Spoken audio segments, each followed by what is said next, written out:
umva rero ibintu bitatu biranga umuntu utagira ishyari. Icya mbere, yishimira iterambere ry'abantu.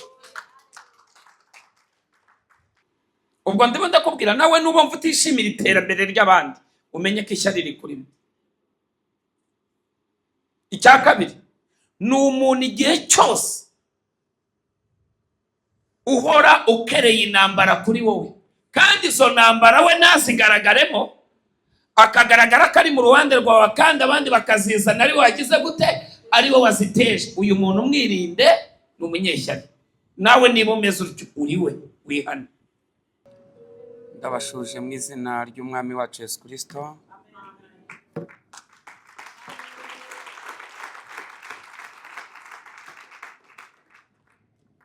Reka mvuge ngo amahoro y'Imana nabane namwe.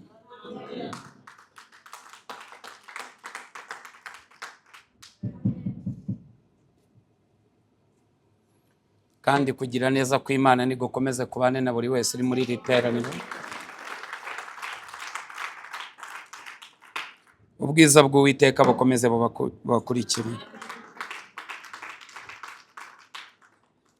Ni umunsi rero udasanzwe, ni umunsi w'umugisha, ni umunsi w'icyubahiro, ni umunsi twagize igihe gikomeye cyane cyo gusenga. Murabizi ko kubera ambutiyaje twongeyeho, twabigize saa 3 twarabivuganye, kubera hasigaye harimo ambutiyaje nyinshi. Kugera ahangaha mbona bisigaye bigoranye cyane.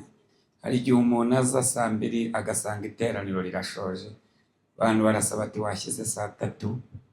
Rero ubu twashyize kuri saa 3. Ndashaka no gukoresha iyi minota 30 na ahasigaye icyubahiro cy'Imana kigote ubuzima bwe.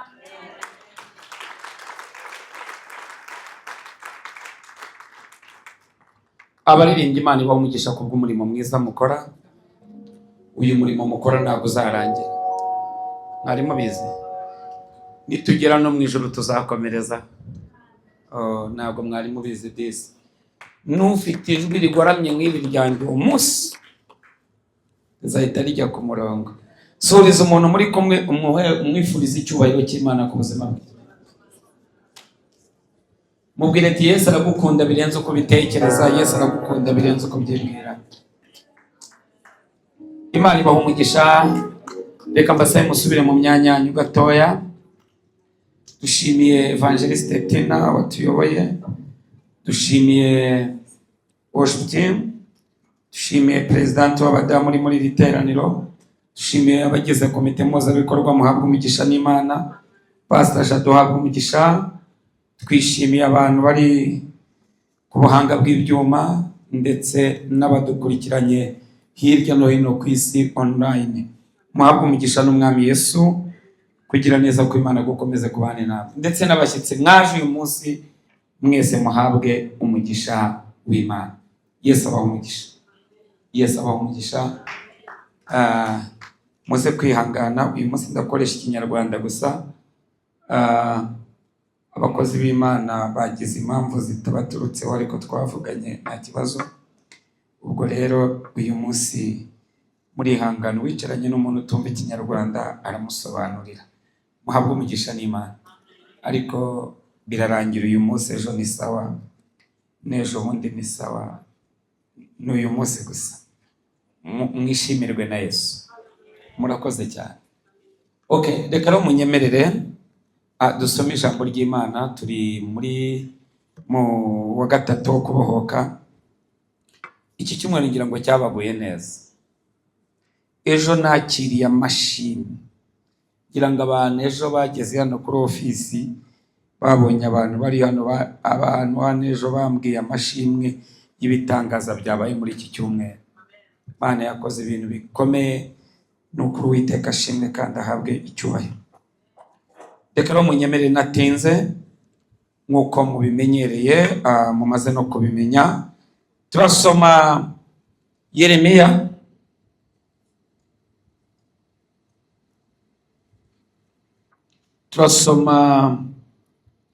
igitabo cy'umuhanuzi Yeremiya 44.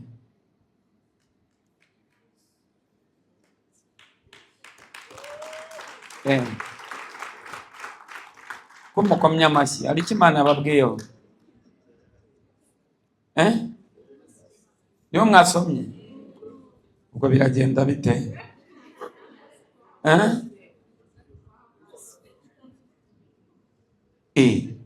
niwo mwamaze gusoma mwamaze kuhasengeramo si mahindura rero ubwo wasomye ari mu mwuka si mahindura uwasomye ari mu mwuka okay reka dusome ngaho soma ma perezida noneho rero uyu munsi ndakubohora ukureho iminyururu iri ku maboko yawe nushaka ko tujyana i Babuloni uze tugende nzakugirira neza ariko nudashaka ko tujyanayo urorere dore igihugu cyose kiri imbere yawe aho ubona hakubonereye abarimo ujya amen kwiki igihugu cyose kiri imbere ariko kugira ngo uhinjire ni ukugomba kubohotse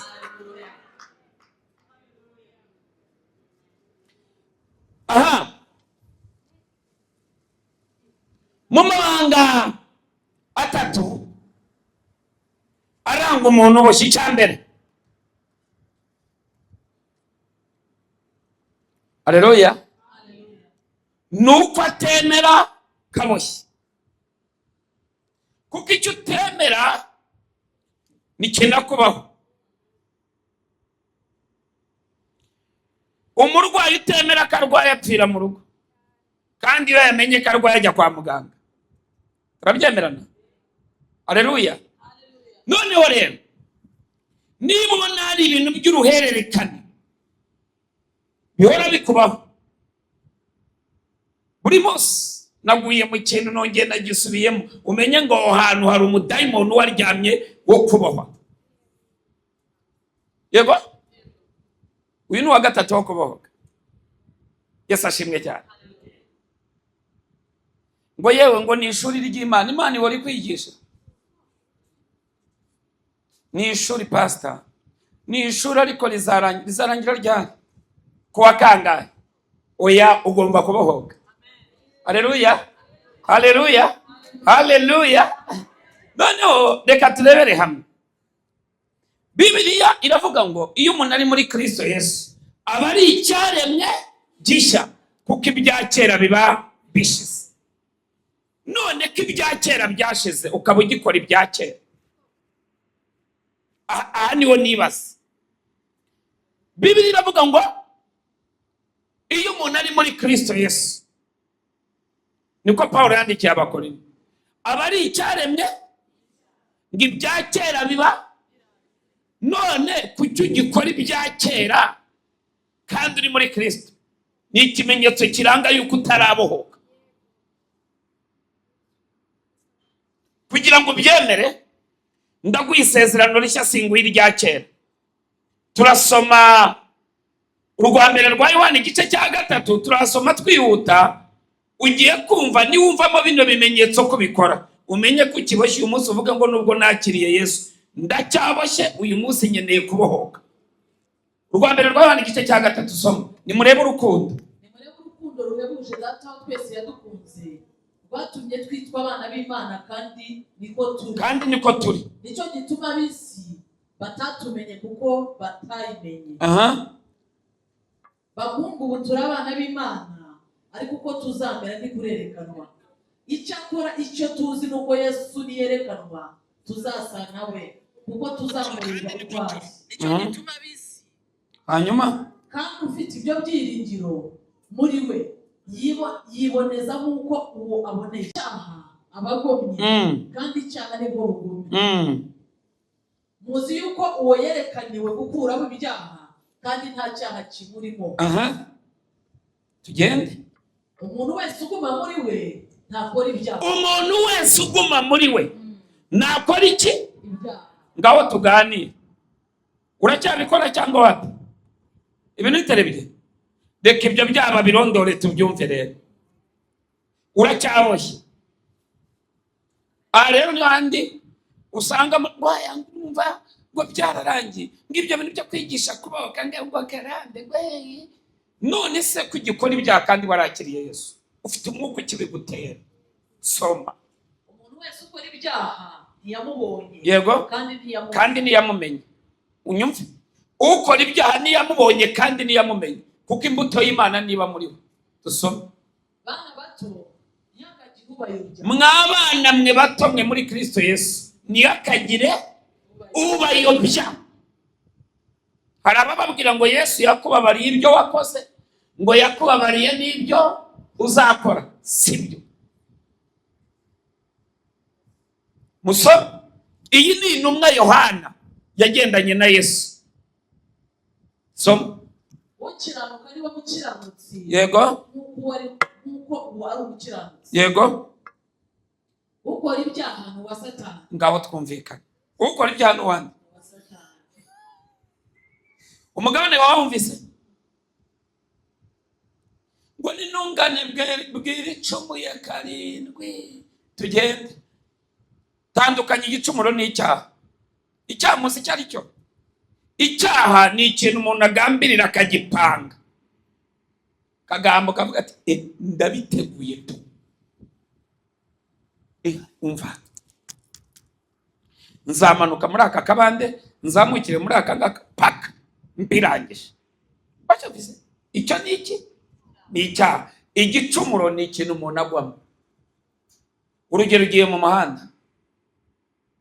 Ukijya mu muhanda, ugiye kubona umunyegare wenda utwaye imodoka. Araje agize atya ngo hu! Ahisa wari wabipanze. Ugafata feri ukahita ukubita agatuza. Wari ko nk'iki kintu. Aho Satani itazamuka ngo dere wa mukiranutsi wawe. Ako kanyicyo Mwuka Wera ahita kweza. Kuko ntabwo wagipanze ni wagiteguye. Kuko ntabwo umukiranutsi ashobora gupanga, ntashobora gutegura umugambi mubi, ntashobora gutegura gukora icyaha. Niba ugipanga gukora icyaha, ugapanga utwo dutekinike, uracyaboshye. Pastor, nukuri pe nasambanye nabishaka. Utagira ute?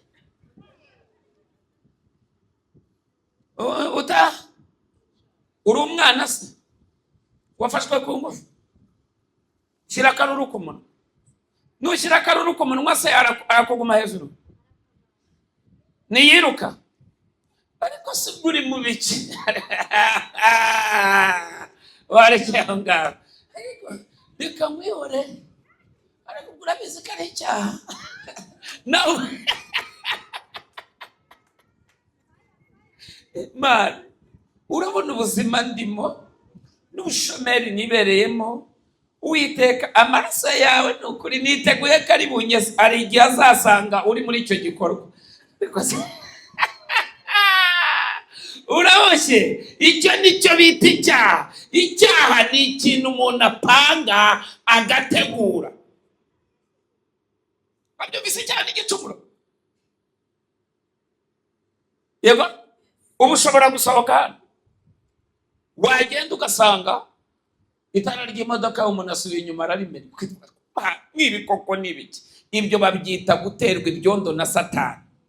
Icyo si icyaha, ni igicumuro. Niyo umubwiye ati nk'ibi n'ibiki, ibyo babyita gucyaha. Ariko icyaha niyo mpamvu mubona kenshi nigisha amahame. Ucyaha umuntu umwereka ingaruka, icyo bita amahame. Ati reba nk'ibi bintu, icyo bita kugorora. Reba nk'abo, urabona bino bintu bukora, dore ingaruka bizakugira. Uzaba ikivume muri sosiyete. Bazajya bakubona kubera aya manyanga. Iyo uza kundeba ukambwira aho kugira ngo wirukanke. Siko bihagaze. Urimo uramuhugura. Ariko we muragira ngo tuvuye gusenga namwe nimurangiza mutubone. Buretse nanjye nkwerekesha. Oya buretse. Ariko waretse tukavugana. Oya natuvugana nawe. Murasuzugura makakarya. Kamere nagira apfa. Uracyafite iki? Uracyafite karande ya kamere. Ntabwo uragira imbuto y'Umwuka Wera yica kamere. Uyu ni wa gatatu wo kubohoka mwihangane. Aha turabaga. Ku wa gatatu turabaga. Haleluya. Ku wa gatatu turabaga. Haleluya. Ku wa gatanu n'ijoro rya birahinduka, nyine turasenga bigahinduka. Haleluya. Ubwo rero mwihangane bavuga ati Mana yanjye use no pastor bino bintu arimo atubwira nibiki. Ngaho komeza usome muko. Kuko uhereye imbere na mbere Satani akora ibyaha. Ibyo umwana w'Imana yerekaniwe ni ibi. No kugira gute? No kugira ngo amareho imirimo ya Satani. Yego. Umuntu wese wabyawe n'Imana ntakora ibyaha. Umuntu wese wabyawe n'Imana. Mbariza umuntu mwicaranye ngo wavutse ubwa kabiri wakiriye Yesu. Ubwo wabyawe n'iki? Mumbwire ngo ntukongere gukora icyaha rero.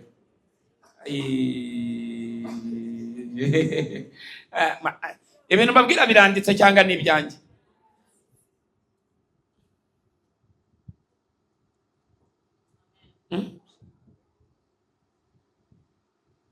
Niyo mpamvu nanga kubabwira ibitekerezo byanjye. Nzajya mbabwira ibyanditswe bye. Fata umwanya wo kubisoma no kubisengera no kubitegura, ni wo musozi wanjye. Ubundi nkabikuzanira nkabiguha ukihitiramo inzira ugomba gucamo. Ariko njye mba nakubwiye, dore nuko tubyigisha mu mahame ngo riratorero ko ritiyanisha, twiyanishe birenze aha. Subibona nuko twihanisha, twe turakwereka amahame ugahitamo. Nicyo Yesu yavuze, shyize inzira ebyiri imbere yawe, iyo ubona ikuboneye. Siko na Yeremiya yavuze, ubariho ugana. Ni inzira y'igihogere n'inzira ifunganye. Inzira ifunganye rero urabizi ibintu by'ubusamu nyine, tekinike ni ibintu bitategerezwa. Subizi se kubwira umuntu ngo ejo nzakwishyura unije miliyoni, unije miliyoni, ifite umuzigo muri Majerwa. Si ibintu byoroshye. Ufite umuzigo muri Majerwa ukahita unafata phone wapanze n'umuntu bigezeze. Ese wagize ngo nibisohotse? Birasohotse n'umukiriya utwara arahari. Ahubwo se washatse umuntu uguhaye miliyoni 2 ati dore ngibi. Kandi ni tekinike bapa murokora ukora ibi ngibi. Urumva mumbabarire. Urumva yamaze gupanga teme, ngiye guhura n'umuntu. Urumva ngiye guhura n'umuntu, ninguhamagara ubona telefone umenye ko turi kumwe, ndabona kizo parire. Wowe ninguhamagara ubwo nyine ibyo babipanze kayituza n'ukuri pe. Shakira miliyoni nisohorera umuzigo. Nibyo uri muri Majerwa. Mukayitugira ati maze uze kumbwira ko dufite n'amakuru meza ko mukiriya waya awutegereje. Kayituhamagara, alo yeseme uri hese? Ndi muri Majerwa, ndimo ndakurikirana ibya wa muzigo wawe. Nibyo ni ndimo ndabikurikirana. Uri murabikurikirana bigeze hese? Sha washatse hano kura miliyoni 2 tukawusobora. So nari nabonye imwe, nari mbuzi indi. Ahubwo se nitunawusora turabona umukiriya ngufitiye amakuru meza. Fita abakiriya 2, umwe wo yanawugogereye ahagaza. Shaka ukura miliyoni tuwusohore urebe uko kayituvuga ati wowe aho kugira ngo uyu mukiriya acike, wowe niza ndahita arahari uri aho nushagiye ndo wicara no mwicaye ndagusangayo. Nubyo mvase n'ukuri ndasenga. Wayamwe muyafite? Witwikiriye iki? Imana. Uwo nawo no umuvumo. Uzi kujya kwibisha izina rikureba ibyo ugambirira. Genda wowe urwane, ribi zagutwara, ariko ijya kurwana n'Imana ujya kwibeshya. Yesu ashimwe cyane. Urabizi utwo tujandi k'abantu badukora. Maze wayamuha ejo wamamagara ati wandeka.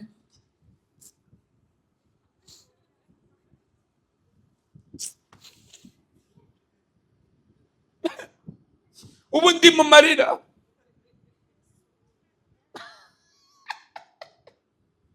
Nuko rero ngambwe ari abantu bibereyeho gutyo, bawuteka gutyo, urakina. Uzi ko umuntu akubwira ngo umva ndashaka kugufasha, ufite amafaranga yo kwiyandikisha? Nimujya mwumva abantu, ugenda wiyandikishe, shaka amafaranga nayo ugenda wiyandikishe, numara kwiyandikisha ubundi hasigaye nera inkunga umushinga wawe no kwiyandikisha warekeye aho ngaho. Niwe wagiye kumusaba serivisi cyane waje kukwishakira. Ariko Imana ibafashe ikirere mubohoke. Nimumara kubohoka muzamenye n'aya mayeri yose Satani akoresha, kuko mamuyoborwa n'umuntu. Abakunda Imana nimuvuge ngo haleluya, haleluya. Oya, nukuri mugerageze mugire ukuri, ntabwo muzapfa. Ndagira nira mugire ukuri, kandi numenye umusozi wawe. Yesu ashimwe. Nusobanukirwa umusozi wawe, niwo uzakoreramo, ntuzigera ufata ibitakureba.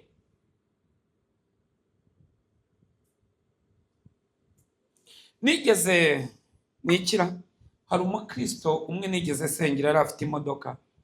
Ndamusengera, nzi ko hari undi muntu uyishaka arimo ashaka kuyigurisha. Ndamuhamagara ndamwanisha, waguze iyi modoka ko uyu muntu ari umukristo kayigura atiriwe ati ndayishaka, ati niye yumva aranayikunze. Araza akimara kuyigura, mbona wa mukristo afashe amafaranga aranzaniye, atakira amafaranga ya komisiyo. Ndavuga ni mu izina rya Yesu, ndavuga nge ntabwo ndi umukomisiyoneri, genda nakurangiye nk'inama ngo ugurishe ugende ugire. Ntabwo umwambaro wanjye ari ubukomisiyoneri, umwambaro wanjye ni uwo gukorera Imana ku musozi w'ubutambyi na pasitori na profeti. Ntabwo umusozi wanjye ari ubukomisiyoneri, si ubucuruzi. Ariko wowe komisiyo uzayakira kuko ari wo musozi. Cyakora yaza akambwira ati nkuzaniye icya 10, nari kucyakira nishimye. Yaza akambwira ati pastor akira ituro, nari kubyakira nishimye. Ariko yabyise ko mbese ndi umukomisiyoneri. Amahame mujye musobanukirwa, aya mahame tubigisha nukugira ngo ubashe kugendera mu murongo. Ngambwira najyariye ngo ngurumva ngo nahagurishe, ngo nayigurishe miliyoni 10, ngo pastor wandangiye ngo namuhaye komisiyo ngo yamaganayo ya 500. Ngaho tuganire kutse kubeshya ko ikintu kimaze kuba nukutamenya. Hose hano urafata, nano ugafata, ntabwo uzi icyo ushaka. Uzi icyo ashaka nafata icyo abonye.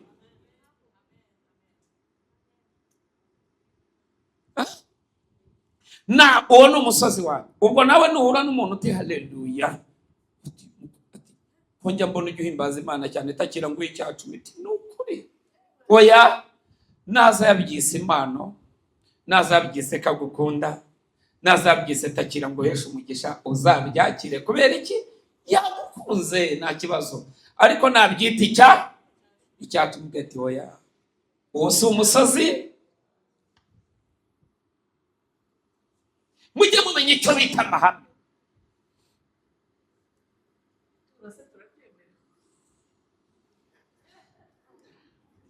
Murasabwa some ibyanditswe, some ibyanditswe, some ibyanditswe. Mbasomere, reka mbanza nigisha kiriya cyo kubohoka, ubundi nze mbibasomere. Reka muri abana beza kweli. Use ko mushaka kundira iminota, murashaka kundira iminota. Subirisha Bibiliya gusa kuko nibwo bigenda neza, birabafasha. Okay, murakoze cyane. Ariko mufite ibyishimo, ntabwo munaniwe. Okay, sigaje 14 sha somo. None suragira nkora iki? Simwese mwasabye dushyire saa 3 dusoze. Okay, ngaho soma kiriya cyanditswe mama. Umuntu wese wabyawe n'Imana ntakora ibyaha. Yego. Kuko imbuto yayo iguma muri we. Umva kaka, imbuto y'Imana iguma muri we. Aha. Kandi ntabasha gukora ibyaha kuko yabyawe n'Imana. Nagabasha gukora ibyaha kuko yabyawe n'iki? N'Imana. Ntabwo bishoboka.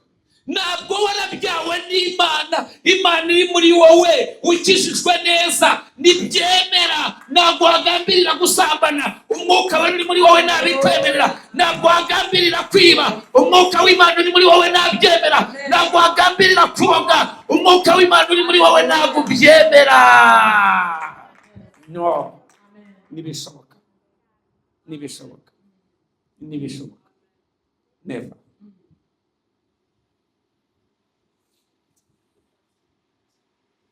Hallelujah. Hallelujah. Testo sandire das. Icyo nicyo kimenyekanisha abana b'Imana n'abasatani. Mbariza umuntu umutwe umwe ngo uruwande. Uruwande? Okay, ngaho umva hejuru gatoya. Umva utuntu tugiye kukugonga. Twumve. Umuntu wese udakiranuka cyangwa udakunda mwene se si uw'Imana. Okay. Gasubiremo. Umuntu wese udakiranuka cyangwa udakunda mwene se so wande. si uw'Imana. Ubwo se no wande. Iri jambo rivuze utabisomye muri Bibiliya nimwavuga ngo uyu muntu yakomeretse. Mbariza umuntu muri kumwe ngo ufite abanzi bangana iki? Abantu bamwe bibeshya ahantu batari. None wabona dukunda n'abadutuka ariko pastor nawe pastor ubundi wacyugira ubwenge. Narabohotse nta kamere nyigira. Namaze kumenya ko ninanga mwene data ntabwo ndi uw'Imana. Jya umuntu aramemukira. Mwaba mbizi. Twahura gutya mu muhanda nkamuha 2 ngo ajya kunywa ikawa. Atasi ibyo bikuye. Bibiliya iravuga ngo umwanzi wawe nasonze umugaburire. Nagira inyota umuha icyo kunywa. Icyo gihe uzabufasha umuriro waka w'amakara umuruze ku mutwe. Luka 17 nta kizabuze ibitsitaza kuza. Ababizana nibo bazabona ishyaka. Icyo Imana ikubwira wimwizera kuko si inyanga mugayo, ariko nanone winamwanga kuko nazakwanga nawe ngo umwanga. Ihame ry'isi ryo riravuga ngo umuntu niba kwanga nawe umwanga. Ihame ry'ubumana ryo rikavuga ngo kunda umwanzi wawe.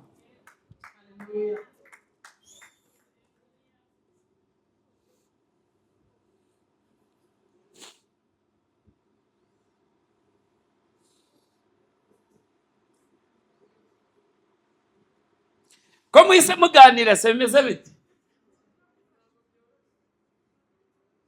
Ntabwo byoroshye. Murasaba umwuka wera abaha imbaraga. Iyo wabyawe n'Imana biroro.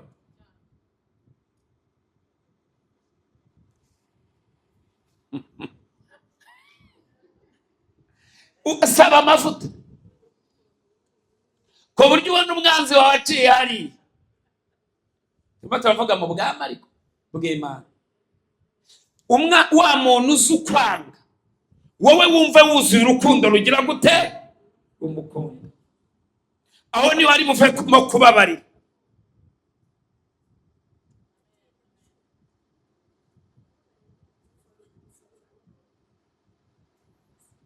Yesuwe, izi nyigisho zo kubohoka rero kereka nituzongerera iminsi. Nzabategurira icyumweru cyo kubohoka. Papa tuzagitegure.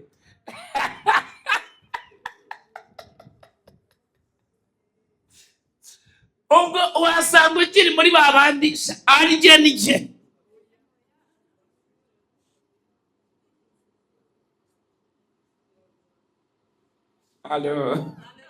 Allo. Yesu ashimwe cyane. Yesu we. Okay, ntacyo. Ngaho gasoze mama. Umuntu wese udakiranuka cyangwa udakunda mwene se si uw'Imana. Nibisobanutse. Umuntu wese udakiranuka cyangwa ngakunde mwene se si uwande? Iyo umuntu mwegeranye mubwire ngo niba udakiranuka nunakunde mwene so ntabwo uri uw'Imana. None se ninjye ubivuze, ninjye ubyanditse. Aho byakosotse ni wowe bifatira umwanzuro tugende twumve. Si ukubohoka se? Okay, ni uwa gatatu wo kubohoka nyine. Soma. Ubwo nibwo butumwa mwumvise uhereye mbere na mbere ngo dukundane. Aha, mu mategeko ya Mose itegeko riruta ayandi ni irihe? Ni urukundo.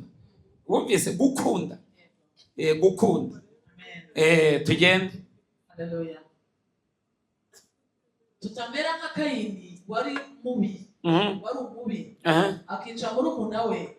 Mbese cyatumye amwica ni iki? Ni igiki? Nuko ingeso ze zari mbi, naho iza murumuna we zikaba nziza. Yego. Hanyuma bene data, nimutangazwe nuko ab'isi babanga. umva kakana. Yego.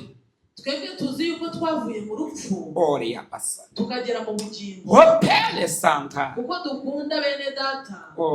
Udakunda aguma mu rupfu. Udakunda aguma he? Aguma mu rupfu, ntagazukana na Kristo. Nujyamba ngo apfanye na Kristo azukanye nawe.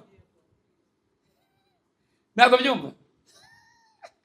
Ugomba guhamba kamere ukazuka uri mushya. Kumva?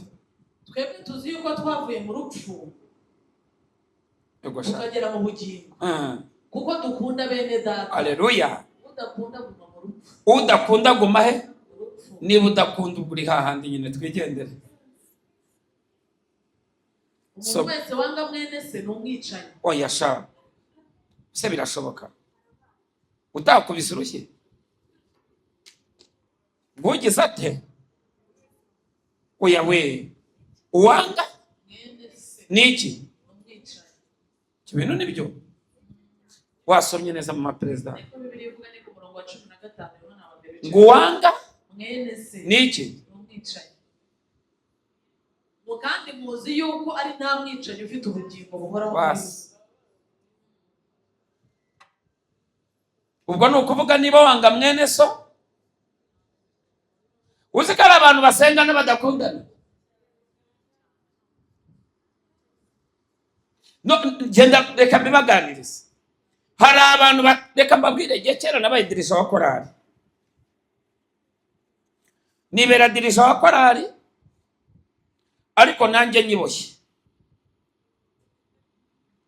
Urumva? Nari dirija wa korali, nkunda umukobwa.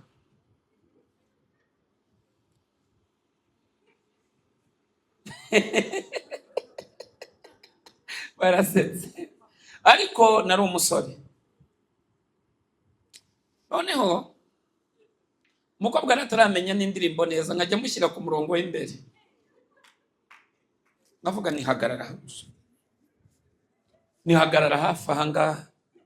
Perezida akambwira ati ariko se kuri mubona ataramenya indirimbo neza ni ririya jwi waryitesha.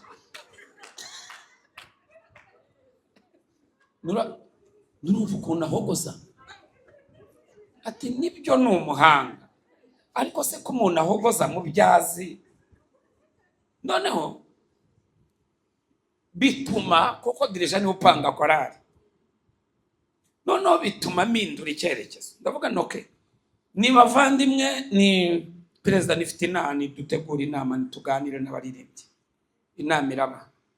Ndavuga ni inama twaririmbye indirimbo za kera habayeho.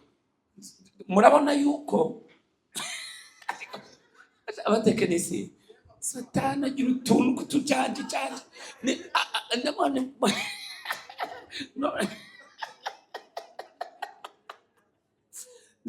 nurabona ni perezida wa korali. Nurabona izi ndirimbo abantu bamaze kuzirambirwa mu matwi. Nibakeneye indirimbo nshya. Ni gusa ziriya tuzajya tuzirepeta. Nariko mureke twiga indirimbo nshya.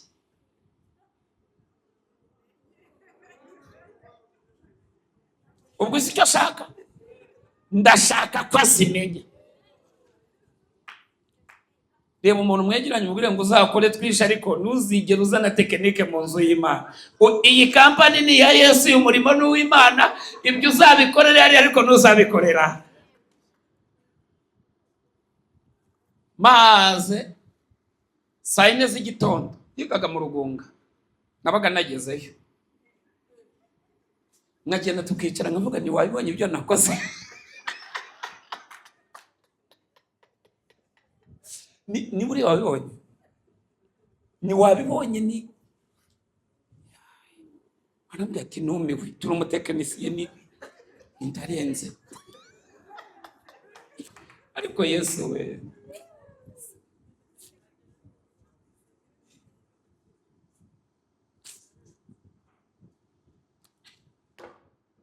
birangira ngiye gusengera ahantu bite Kabuga,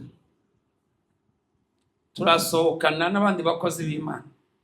Uwo mukobwa nari mufiteho gahunda, numvaga nzamushaka, ubwo nyine nene natangiye gupanga gukunda ngo ndebe ko twazakora ubukwe.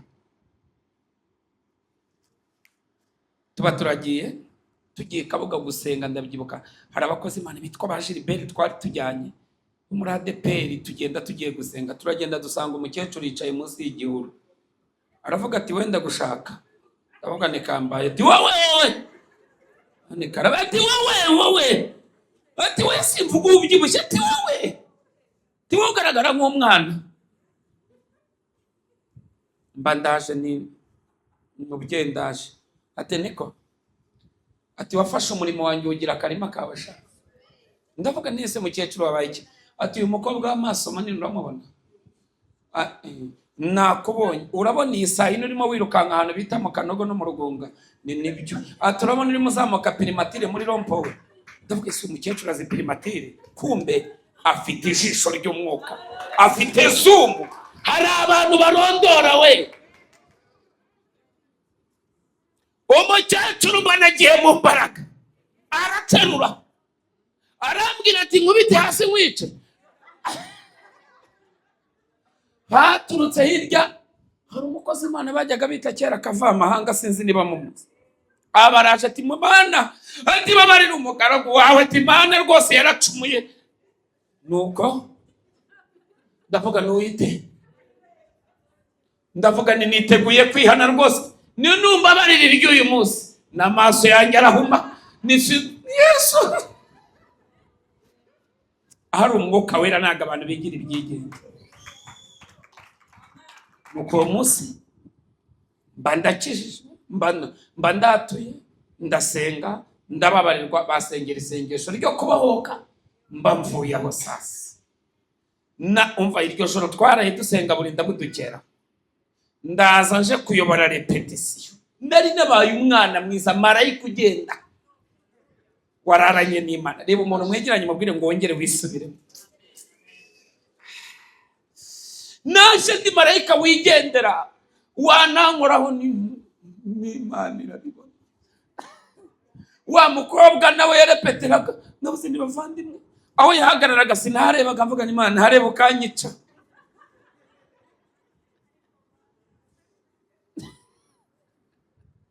Mumbwire ngo yivugisha ibyo nurahura na mwuka wera, ngagukubitemo rugonda. Icyabaye ni iki rero? Umukobwa yararaho, nta kibazo yari afite, ikibazo cyari gifite iki? Bankoreye iki rero? Ndavuga n'Imana irambwiye ngo twese uko turaha, iyo umuntu afite umwuka wo kwezwa abwira n'abantu kwezwa. Ndavuga n'Imana irambwiye ngo twese twezwe, umuntu asaba imbabazi mugenzi we. None ikintu cyahise kinangaza ko burya abantu baba bafitanye utujanji. Mbona ati nukuri nanjye umutima wari umaze iminsi urya, ati kanaka ndamwanga. Muririmbana ati nukuri kw'Imana. Buri muntu wese asaba undi imbabazi, buri wese asaba undi imbabazi. Nabwo none se mwaririmbanaga mumeze mutyo? Ati iki uwo ari we? Ati none se uyu nawe mufiteho ikibazo? Ati uyu ngumwanga kurusha abandi. Ndavuga ni se ibi bintu byabaga mu rusengero, ibi bintu byabaga muri korali. Reba umuntu mwegeranye mubwire ngo umuntu afite ibye nawe ufite ibyawe, ariko cunga izamu ryawe ritinjiramo igitego.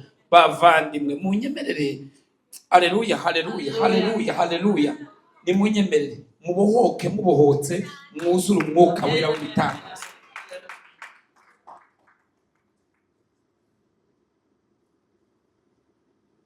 Hari igihe umuntu aririmbana n'undi atamukunda, hari igihe umuntu aba ari kumwe n'undi amufitiye ishyari.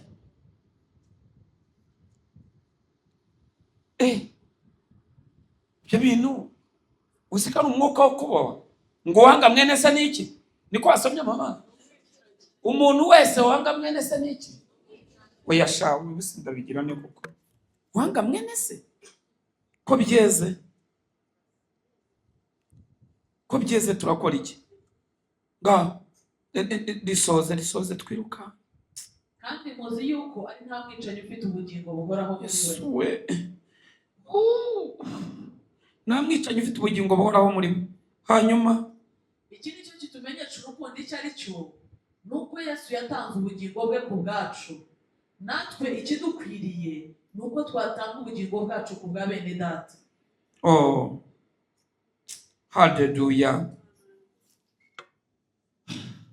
Ariko se ufite ibintu byo mu isi akareba ko mwene se akennye akamukingira imbabazi ze, urukundo rw'Imana rwaguma muri we rute? Tugende bana bato, twe gukundana urumamo mu magambo cyangwa ku rurimi, ahubwo dukundane mu byo dukora no mu by'ukuri. Reba umuntu mwegeranye mubwire ngo urukundo rw'amagambo niruhagije. Niba ukunda umuntu ugira ikintu murebe rwose umumbarize ngo urankunda, nta kibazo. Nuko reka mbabwire ni Bibiliya ibivuga.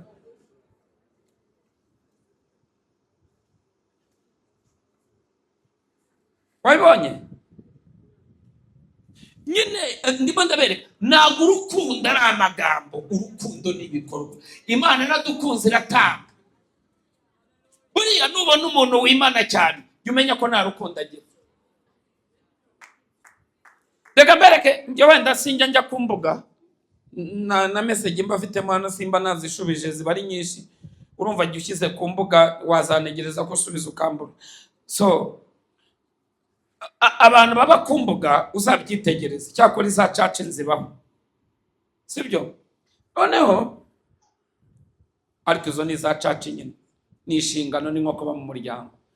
Noneho ukajya kubona ukabona nko ku rubuga bashyizeho Kristo, ati hari umubyeyi wagize ikibazo, atakana ke kaheze kwa muganga. Umva wasoma message nunayirangiza upfa kubabonye ko ari ugufasha. Iyo ufite urukundo uhita uvuga ngo ari kabaye ari iki, iri tangazo ribaye ari iryanjye, nabigenzana. Ndimo ndashaka kubereka urukundo icyo ari cyo. Hari umuntu uri kwa muganga wabuze uko yivuza, ndetse burya nta na mituweli agira, babishyize ku rubuga wasoma. Ariko abana bo birirwa bateza ibibazo. Reka nigire muri repetition, nakererewe amata, Imana irakureka avuga ati reka abapfapfa baragwira koko. Noneho hakagira n'izindi mbuga zibaho z'abantu bamwe babaho, ugasanga barimo n'abantu ubona bashyigikirana mu buryo bwo kuzamurana, mu buryo bwo gushyigikirana kw'imiryango, ibintu nk'ibyo ngibyo. None wowe no kugira ngo uzaboneke muri icyo gikorwa kavuga ati hari igihugu ugiye inyungu ufitemo nizi. Urukundo ntabwo rureba inyungu, urukundo rurakunda gusa. Esashe. Haleluya. Haleluya. Barizo muri bitaranye ngo uramunda, cyangwa umumbarize ngo urakunda. Ese inshuti zawe basi abukunda basi uvuga wahisemo, hari akantu ujya ubaha? Esuwe sinababwiye abantu mujyana no muri resitora b'abanyamibare? Sinababwiye umuntu mukajyana muri resitora mugiye gusangira, mukagenda mukicara, ukavuga ejo bundi abahungu barimo bavuga niba ari babwiye ngo yarayakenyereyeho. Mwarabyumvise ngo nuko yakenyereraho. Nanjye nimukajye mutuvuga twishe tubunyanduza. Noneho mukagenda mukicarana muri restaurant, wajya kubona ukabona bazanye facture, bazana facture, wajya kubona ukabona isafata phone. Oui. Ko nakumva neza akaba amanutse kuri esikariye kandi ahagarara gutya izosi rireba ko ya fagitire yishyurwa, aravugana nanjye swishwe. Nuko rero yego disi uri kumana vuga wihuta, abantu turi kumwe, maze ajya kubona akabona barishyuye, bamara kwishyura akabaragarutse ko bataduha fagitire twarangije kwishyura. Ubu se mwabinkora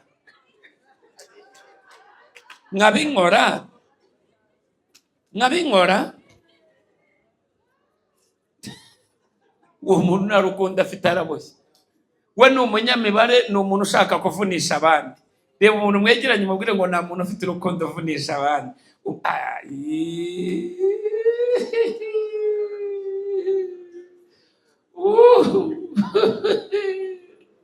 Ariko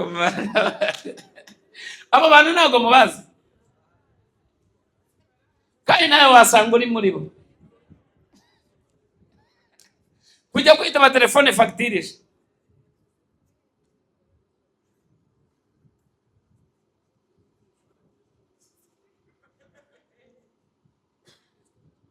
haleluya. Mumbarize ngo bimeze bite?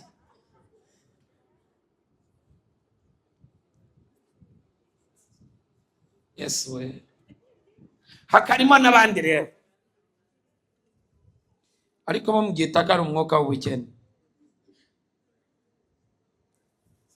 Wa mwuka nanone kandi wo guparapara, murabizi guparapara ni wa mwuka mwamwicaye gutya ukaba ufite, muricaye pe babandi nta n'ikibazo banafite, biraje kandi rwose ubushobozi bwo kuba wakwishyura urabufite, barangiza baza rero nimureke duterateranye twishyure. Yego, umuntu wuzuye umwuka w'urukundo n'ikirere cy'ubwami, uvuga tuke nta nubwo ababwira ngo ngiye kwishyura namwe muzishyura ubutaha, aravuga ati nta kibazo, se kamikarita akishyura afite, akavuga ati ma iyi migisha nangize. Turi batatu, turiye 61. Okay, 61, 20 n'ibihumbi na 300 n'ibiceri n'akandi kare imibare, kavuga se mana turavunjisha heza.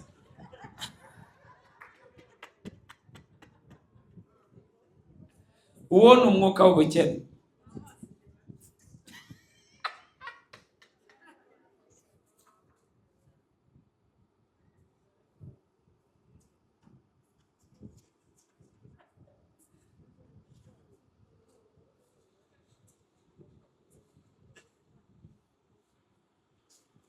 Aho naho bitandukane naho undi ugura umunzani mu rugo bapima ibyo bagiye guteka, apimira umukozi, pima.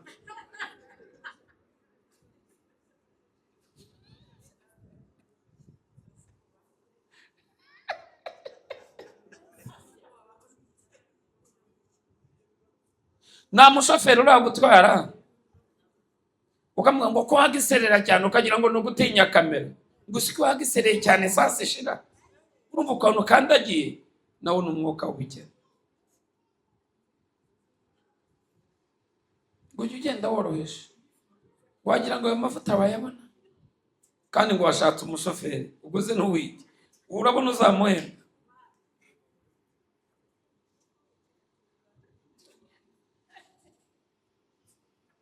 Ngoroshye ikirenge, ngo ubwigize gutya ngo pompe bimeze cyangwa iba yasamye, ngoroshye ngo maze nugira ahantu hamanuka ngo ujye utera kapo, ngo ujye ushyira muri netere, ngo karoroha, ngo bituma ukoresha uturitiro duke.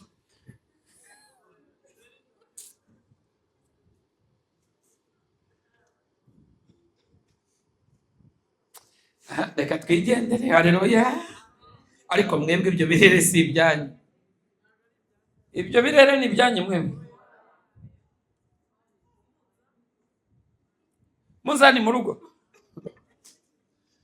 uravuga umunzani, hari abantu bagira umunzani mu kuboko.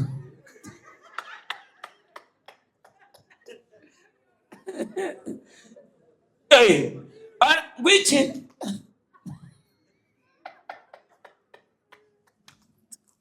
ndatashye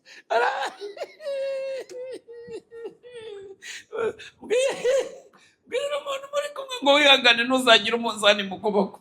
Hari abantu bagira umunzani gutya mu kuboko.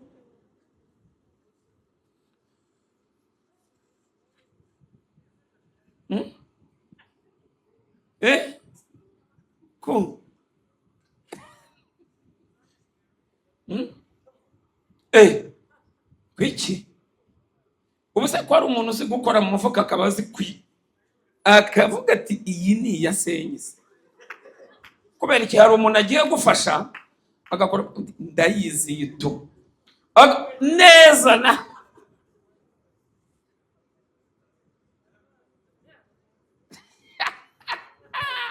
haleluya.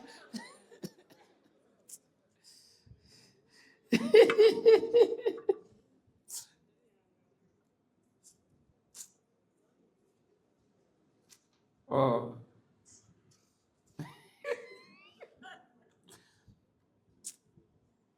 Yesu ashimwe cyane. Basaje dokuri museka nawe niko bimeze. Oh, haleluya. Yesu we nukuri Imana iturengere kandi dufashe. Nukuri Imana ikurengere kandi gufashe pe. Reka twigendere. Okay, komeza rasha mu ba perezida soreza hanga rwose. Murashimishije. Aha. Yego. Icyo nicyo kizatumenyesha ko turi abukuri. Tukabona uko duhumuriza imitima yacu imbere yayo. Yego. Nubwo imitima yacu ducira urubanza, kuko Imana iruta imitima yacu kandi izi byose. Bakundwa, imitima yacu ntiducira urubanza. Imitima yacu nitaducira urubanza, turatinyuka imbere y'Imana. Nitaducira urubanza turagira gute? Turatinyuka. Nta muntu ushobora gutinyuka afite umutima umucira urubanza. Ndashaka uyu mugoroba dusenga Imana ikwambura umutima ugucira urubanza. Sibyo? Yesu nashimwe. Imana ikurinda umutima ugira gute? Ugucira urubanza. Ngira ngo wabyumvise ibintu biba birimo umuntu uboshye. Wabyumvise? Luka 14 rwavuze ngo iki mama perezida? Luka 17.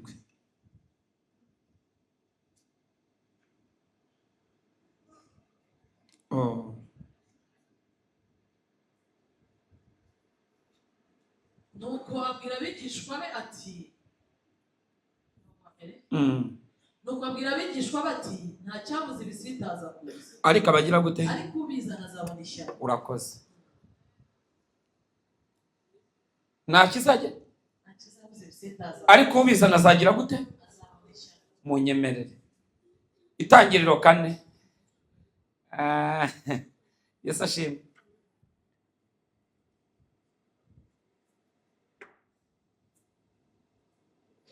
Kandi uwo mugabo atwika Eva umugore we inda, abyara Kayini. Aravuga ati neshejwe umuhungu n'Uwiteka. Arongera abyara Abeli murumuna wa Kayini. Abeli aba umwungeri w'intama, Kayini aba umuhinzi. Kayini yabaye umuhinzi. Reka twumve noneho rero. Bukeye Kayini azana ituro ku mbuto z'ubutaka, ngo ariture Uwiteka. Yego. Abeli azana ariko babyara umwana ukamwita Kayini. Reka twumve. Abeli azana kuburiza k'umukumbi we no ku rugimbu rwabo. Uwiteka yita kuri Abeli no ku ituro rye. Hanyuma maze ntiyita kuri Kayini n'ituro rye. Kayini ararakara cyane, agaragaza umubabaro. Hanyuma Uwiteka abaza Kayini ati niki kikurakaje? Niki kikurakaje? Kandi niki gitumye ugaragaza umubabaro? Hanyuma nukora ibyiza ntuzemerwa. Reba umuntu mwegeranye mumbarize ngo nukora ibyiza we ntabwo uzemerwa. Nicyo kintu Imana irimo ibabaza byonyine. Noneho aho kugira ngo tipe yanzure uva umwanzuro ahise afata. Uretse mwumve ibibazo muhura nabyo. Muvandimwe, abantu barakwereka ngo dore amahame ameze atya, gendera mu murongo umeze utya. Noneho ukavuga ngo ariko kuki runaka kundwa gisinkundwe, reka nze nkwereke. Ariko umwuka wera yamaze kugusanga arakubwira ati nyamara hindura imigendere yawe nawe uzemerwa. Usoma wumva. ariko nudakora ibyiza ibyaha byitugatugira urugi kandi ni wowe byifuza ariko ukwiriye kubitegeka ibyaha ushaka wabitegeka. Tugende. kandi nabwira Abeli murumuna we kandi bari mu gasozi. kandi ahagurukira Abeli murumuna we aramwica. Yesu we agize ate? Amuzize iki? Vuga ngo ishyari. Dore ibintu bitatu biranga umuntu ufite ishyari. Uyu muntu ujye umusengera, kandi nawe nurigiyumvamo umenye ko kiboshye. Mu kintu kiranga umuntu ufite ishyari, icyambere ni umuntu utajya wishimira iterambere ry'abandi.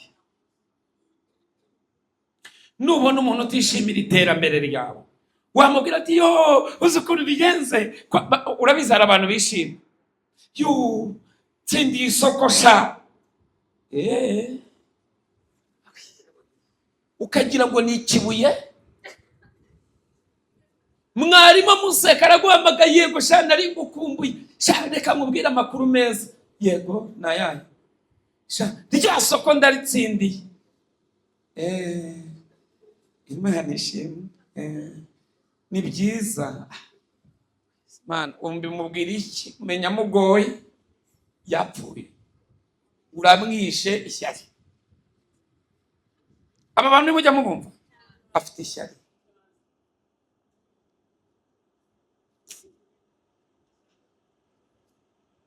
Mwari mwishimanye.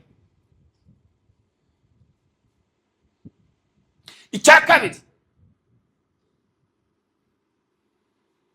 ubwo ndimo ndakubwira nawe nubumva utishimira iterambere ry'abandi umenye ko ishyari rikurimo. Icya kabiri, ni umuntu igihe cyose uhora ukereye intambara kuri wowe, kandi izo ntambara we ntazigaragaremo, akagaragara ko ari mu ruhande rwawe kandi abandi bakazizana ari wagize gute, ari we waziteje. Uyu muntu umwirinde, ni umunyeshyari. Nawe niba umeze utyo uri we, wihane.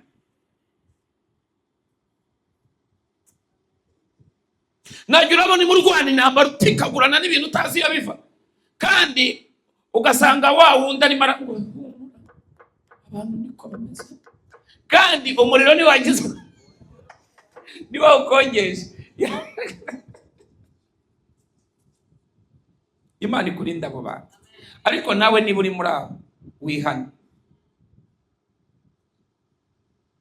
Icya gatatu, ahorana amatsiko mabi. Amatsiko mabuze yariyo. Ubu aka kanya ushobora gufata aka kantu nkagafungamo kato. Urabona Justin ko yicaranye na Teni nkagahate, ariko n'urugero nanze namara kukamuha, noneho abantu bo ibyarangiye ni kado namuhaye, agatavuga ariko se Imana yanjye Teni bamuhaye iki koko, uriya kado yaririmo iki koko.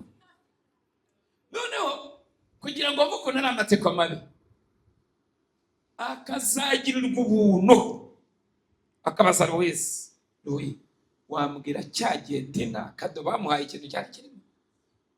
Yo niki bamuhaye? Tibamuhaye ka kantu za kagashashi bambara mu mutwe bagiye muri dushe. Atawishi ako kanya atariko se uriya we bamuha amashashi.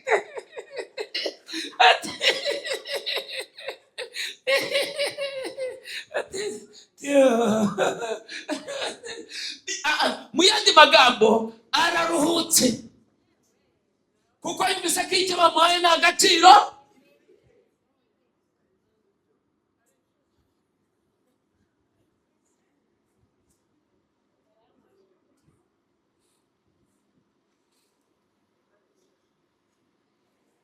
Nta muntu urabwira akabona wambara neza, ateko mubwiza ukuri, wambwije ukuri wambarira, akabikubaza uzi ko cyakuzajya kugurira, kumbe ukahita umugatireka n'ubwiza bw'Imana. Imana yanyisigiye buno myenda nambara icyakubwira ko buriya ni umubyeyi yicuruza ahantu kuri marato Nyabugogo.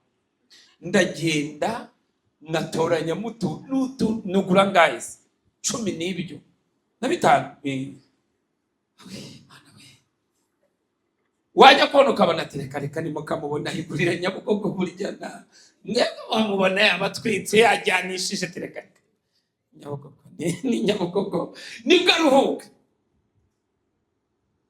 Ni wivamo uwo mwuka uruhurwa nuko wari yuko umuntu usanze ari hasi kurenza uko wabitekerezaga, ufite umwuka w'ishyari. 3, iryo shyaka, ayo matsiko iyo asanze wiza akahita mugate we wari uzi ko bamushyiremo umushwari, wajya kubona akahita kugatuza ibintu bamukoreye. Bamushyiriyemo konaki ya Benz, Mercedes sha ngwiki wabicunze neza akaba abashusho wa kabiri niki Mercedes. Teka muhamagare, allo bitese felicitation meze bitese sha nabimenye warabishe gufite Mercedes. Yo harya sinakubwiye igosha ako kanya amakuru akabara yabonye akabagarutse ko harwese, ariko seruwe ariko abantu nibagira n'ubwenge. Uriya muntu baramuha Mercedes urabona azayishobora n'umwanda we n'ahantu atuye ukuntu ari habi, ariko abantu bagiye bagira akabasangiza. Rero jewe buriya abantu bagenda gutanga n'Imana batabanje no kubaza umuntu. Inzu yiwabo yarasenyutse none garima iyo abanza akajya kubakirwa buriya nyina apfuye yamujyana abantu. Ufise umuntu wose ufite ishyari nuko bameze. Muri andi magambo icyo kintu kiramuriye kubera iki bayimuhaye se buriya yo bayihage none se sicyo nicyo bisobanuye. Bombo yamushimishije, umushwari bamushimishije, ishashi yo mu mutwe yanezerewe, ariko bamuge Mercedes arayakabije. Niba wiyumvamo uyu mwuka, nuba wiyumvamo uyu mwuka ufite ishyari, ese birimo n'ubuzima.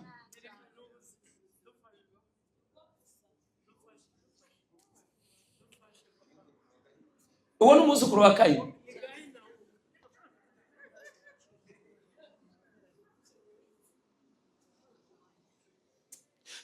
Bibiliya yavuze ngo uwanga mwene se niki?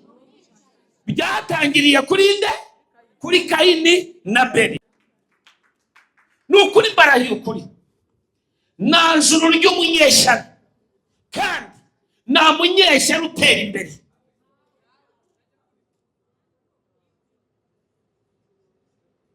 Reka mbikubwira niba wanarigiraga uyu munsi urihagarike, nta munyeshyari utera imbere.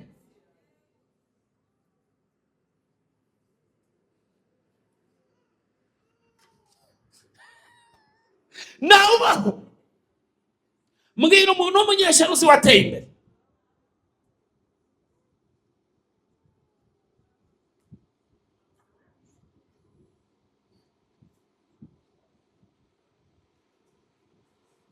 Ni wamuyoboza inzira ngo azayikuyobore. Ni wamubaza ngo none se nyereka ahantu ugurira nahakwereka.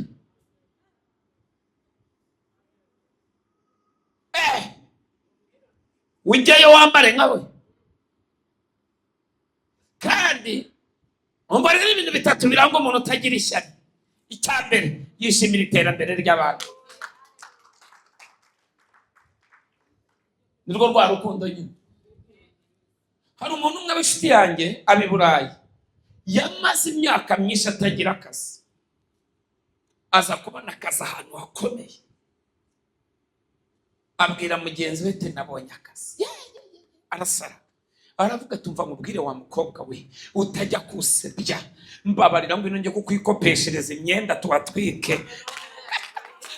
Urumva nta mafaranga afite we arimo arumva ngo byakomeye, ngo ngwino mwereke, ngo ngwino ajya mbabarira hariya hano abantu bariyo, urabizi ukuntu babambaye neza, urabona umaze igihe uri umushomeri, ngwino ngujyane muri salo, ngwino ngusokoreshe, ngwino nkwambike, ndagushakira udukweto turete, kandi nta amafaranga afite yo kuyishyura, nzabihanganisha ukwezi nigushira uzaba ubishyura, tuzabishyura, ariko mbabarira kabisa, ndwanaho ndebe yuko,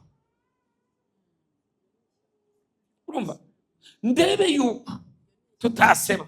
Ati pastor yaragiye angurira amakositimu, yari umudamu, aragenda, yari afite connection nawe nta mafaranga yari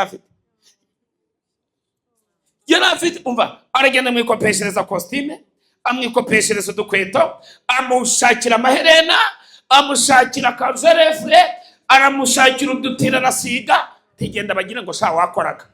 Ati mbuze hano nikopesha parufe, atereka nguhi yanjye. Uwo ntashya arafite. Mumbwire ngo abantu bameze gutyo bakurwanisha ishyaka rimeze gutyo, ntukajye ubatakaza, burya baragukunda.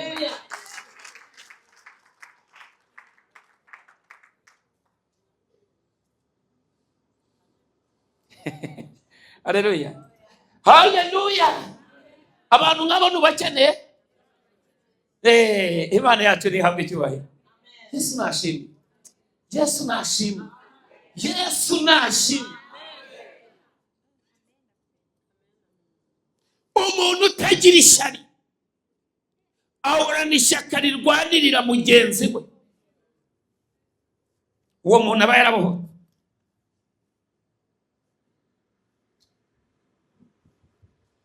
Umuntu utagira icya kabiri, ntabwo ashobora kuguhisha ahantu hose abonera ibyiza, yaba ari aho yambarira, yaba ari avuga ati ngahasha umuntu unkorera muri salo, reka mukwerekesha agukore we. Ikizakubwira umuntu udafite ishyari, areba ikintu yabona nk'umuntu yashokoje nabi, irimo biranjya we, use Mana ndamugeraho ne koko, mwereka ahantu bamukora mubona nezerewe, ni wiyumvamo iryo shyaka, jya umenya ngo ntugire ishyari. Ngaho ndi yewe nibakomeze bashabarike, babigire kuri yagenza kwereka nzajya nza nikozeho we, maze babone ko ari ngewe.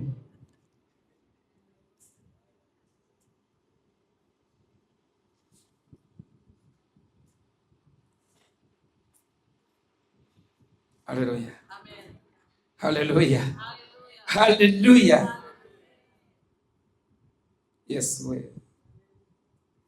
reka soreza bariza umuntu mwicaranye ati we wiyumva, wiyumva,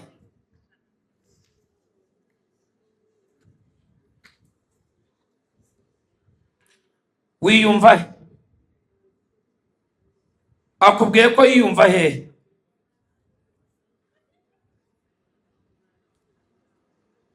Umunyeshyari mubwira ikindi kintu kindagira cya gatatu sorezaho.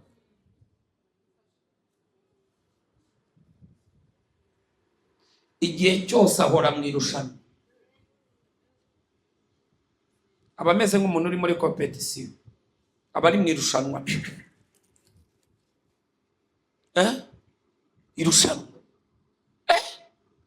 yaguze inzu, yewe ndemera njye muri banki nishe, umva paka we ntabwo ajya panga, ni wo mupangira.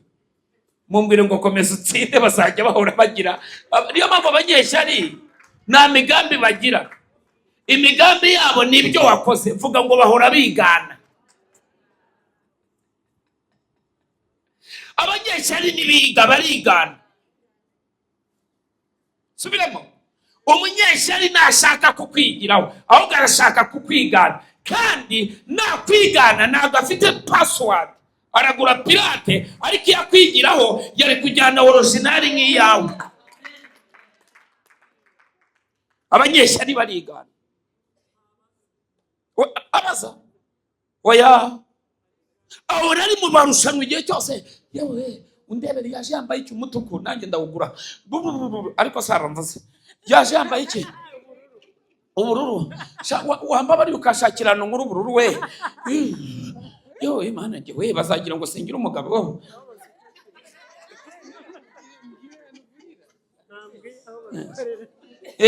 Oya biki nakano wajyose asaka kubaza ngo ugurira he. Oya nabwo akubaza, yakubaza araperereza arafotora. Mbabarira shakira ikanzu nk'iyi, mbabarira.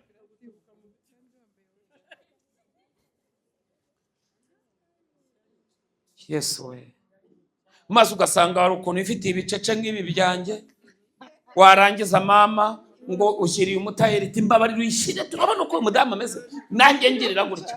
Maze washyiraho ati wanyikiye ikanzu ntabwo ari wowe, niko uteye.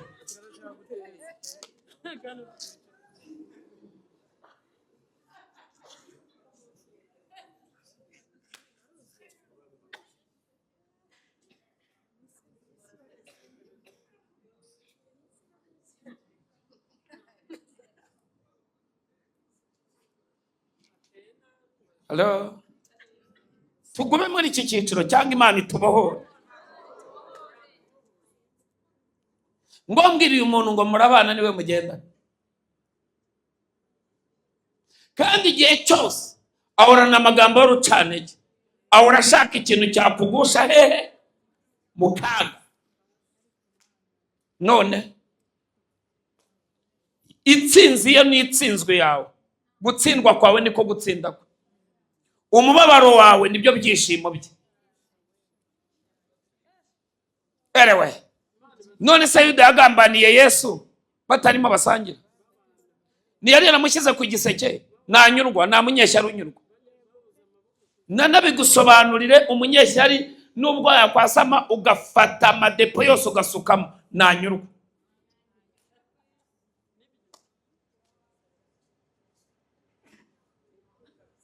Ibaze Yesu afashe Yuda amuhaye igiseke, uruhago.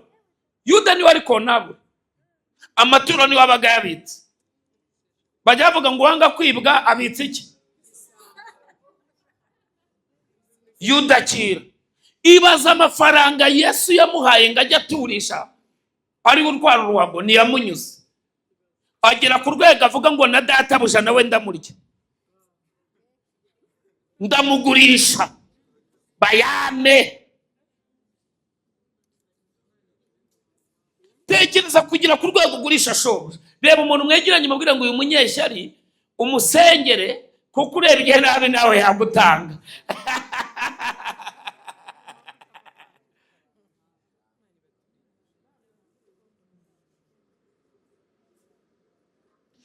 Niyo mpamvu mama ugomba gusenga. Dore ni Bibiliya irimo ibivuga siki.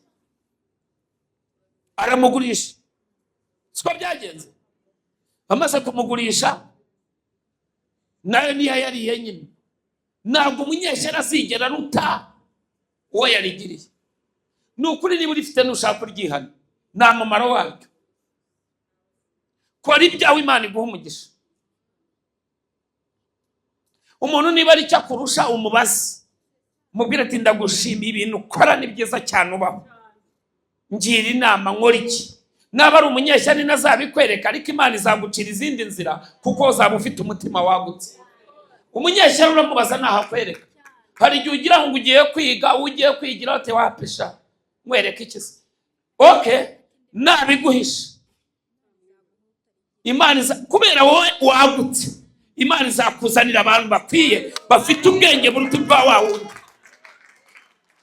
Komera Yesu amashyi buri munsi. Komera Yesu amashyi buri munsi.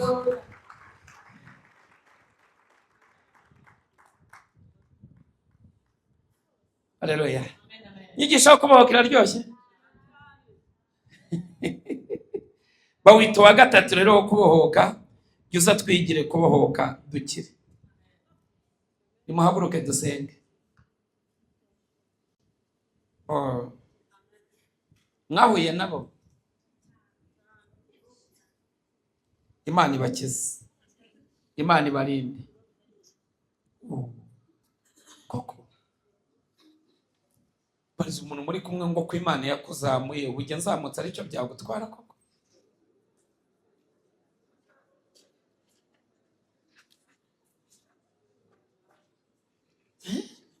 Uba ari wowe ukomeza kuvugwa wenyine, nanjye mvuzwe hari icyo.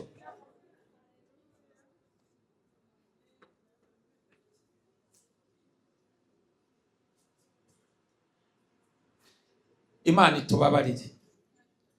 Ibi bintu byose bivuzwe hano niba ari ikikugonze, Imana ikubabarire, Imana ikweze, Imana igutunganye, Imana igukure umugayo, Imana igukure urubanza.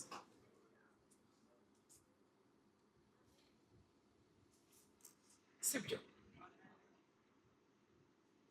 Ariko uzi ukuntu mwubatse ikintu cyitwa ubumwe, uzi ukuntu mwagera ku iterambere. Amen. Uzi ko nta muntu wazongera kubura akazi.